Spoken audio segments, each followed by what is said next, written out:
चलिए, तो कॉन्ग्रुएंस के समझने के बाद अब आते हैं सिमिलैरिटी पे। तो कॉन्ग्रुएंस वर्ड तो आइडेंटिकल ट्विंस हो गए, जैसे कि दूसरे एक के ऊपर दूसरे को रखोगे तो पूरा ओवरलैप कर जाएगा, है ना।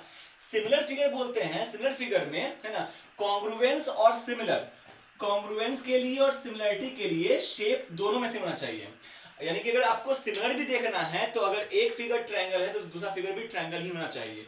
सर्कल तो सर्कल, ठीक है, स्क्वायर तो स्क्वायर, रेक्टेंगल तो रेक्टेंगल, लाइन तो लाइन, ऐसा, ठीक है। तो शेप सेम होना चाहिए, लेकिन कॉन्ग्रुएंस में साइज को भी सेम होना था, साइज भी सेम, मतलब कि जितना लंबा चौड़ा मोटा पहला है उतना ही लंबा चौड़ा मोटा दूसरा भी होगा।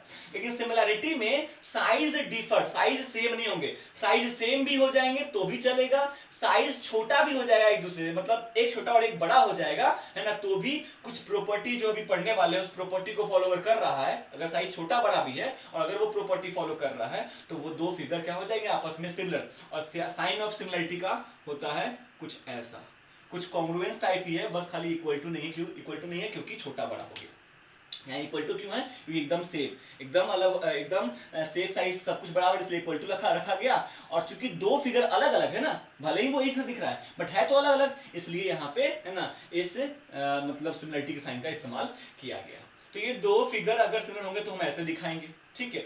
सिमिलर कब होंगे, है ना, वो प्रॉपर्टी भी जानते हैं, ठीक है। पहली इंपॉर्टेंट बात कि अगर फिगर सिमिलर होगा, अगर फिगर सिमिलर होगा तो छोटे वाले फिगर को जैसे ही बड़े वाले फिगर के ऊपर रखोगे, ठीक है, करेक्ट है, तो आपको दोनों फिगर अलग अलग साफ साफ दिखेगा, ठीक है।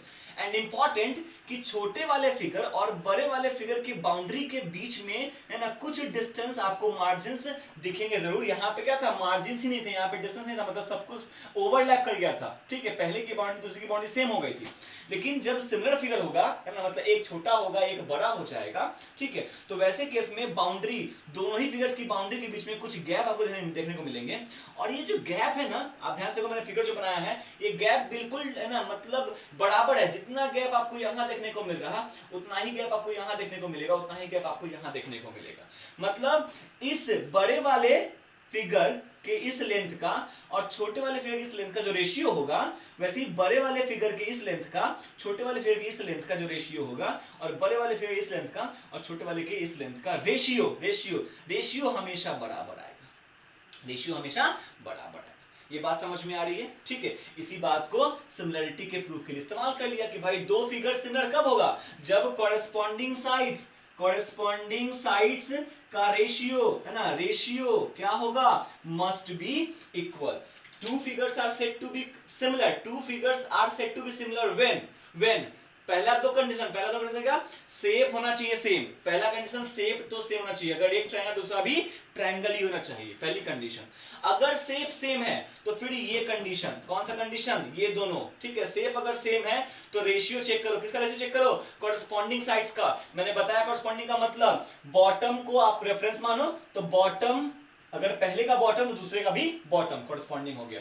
बॉटम से लेफ्ट वाला लिया पहले में तो इधर भी बॉटम से लेंगे लेफ्ट वाला पहले में, दूसरे में, तो लेफ्ट, ठीक है, कॉरेस्पॉन्डिंग हो गया। बॉटम से राइट वाला तो बॉटम से राइट वाला कॉरेस्पॉन्डिंग हो जाएगा। यहां भी ओरिएंटेशन दिमाग रखना, उस पे ओरिएंटेड हो फिगर, है ना, तो ओरिएंटेशन दिमाग में रखना है, ठीक है, क्लियर है। तो जो भी फिगर आपको दिख रहा है, कॉरेस्पॉन्डिंग साइड्स आप देख लो, कौन किसके कॉरेस्पॉन्डेंस है वो आपको चेक करना है, ठीक है। तो कॉरेस्पॉन्डिंग साइड्स को देखने के बाद हम उन कॉरेस्पॉन्डिंग साइड्स का रेशियो निकालेंगे, मतलब ए बी के साथ, है ना, ए बी बाई डी निकालेंगे। अगर ये फिगर को हमको और सिमिलर बोलना है तो ए बी के साथ हम डी का रेशियो निकालेंगे, उल्टा भी कर सकते हो, डी के साथ ए बी भी निकाल सकते हो, कोई इशू नहीं है। छोटे वाले से बड़े वाले का, बड़े वाले से छोटे वाले का साइड का रेशियो वो मैटर नहीं करता, ठीक है। ए बी के साथ डी का निकालेंगे, वैसे ही ए सी के साथ हम डी एफ का निकालेंगे, वैसे ही बी सी के साथ हमको ई एफ का निकालना होगा। और सारे रेशियोज आपस में बराबर होने चाहिए, सारे रेशियोज आपस में बराबर, मतलब जितना ए बी बाई डी आएगा उतना ही A C by D F आएगा, उतना ही B C by E F आएगा, तभी तो ये बराबर आएगा, तभी तो ये जो गैप है वो बराबर दिखेगा, है ना। सारे रेशियोज होने चाहिए बराबर, सारे रेशियो होने चाहिए बराबर। और जब भी ये फॉलो हो जाएगा तो ऑटोमेटिकली, जब भी ये वाला फॉलो हो जाएगा तो ऑटोमेटिकली ये वाला भी फॉलो हो जाएगा।